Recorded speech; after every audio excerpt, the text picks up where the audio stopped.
بسم الله الرحمن الرحيم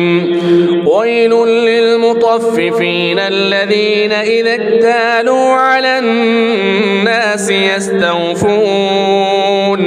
وإذا كالوهم أو وزنوهم يخسرون ألا يظن أولئك أنهم مبعوثون ليوم عظيم يوم يقوم الناس لرب العالمين كلا إن كتاب الفجار لفي سجين وما أدراك ما سجين كتاب مرقوم ويل يومئذ للمكذبين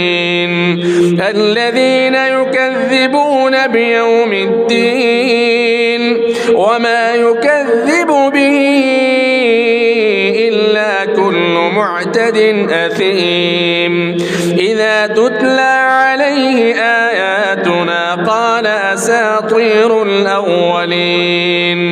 كلا بل ران على قلوبهم ما كانوا يكسبون كلا إنهم عن ربهم يومئذ لمحجوبون ثم إنهم لصالوا الجحيم ثم يقال هذا الذي كنتم به تكذبون كلا إن كتاب الأبرار لفي عليين وما أدراك ما عليون كتاب مرقوم يشهده المقربون إن الأبرار لفي نعيم على الأرائك ينظرون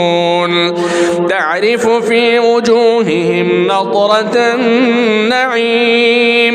يسقون من رحيق مختوم ختامه مسك وفي ذلك فليتنافس المتنافسون ومزاجه من تسنيم عينا يشرب بها المقربون إن الذين أجرموا كانوا من الذين آمنوا يضحكون وإذا مروا بهم يتغامزون وإذا انقلبوا إلى أهلهم انقلبوا فكهين وإذا رأوهم قالوا إن هؤلاء لضالون وما أرسلوا عليهم حافظين فاليوم الذين آمنوا من الكفار يضحكون على الأرائك ينظرون هل ثوب الكفار ما كانوا يفعلون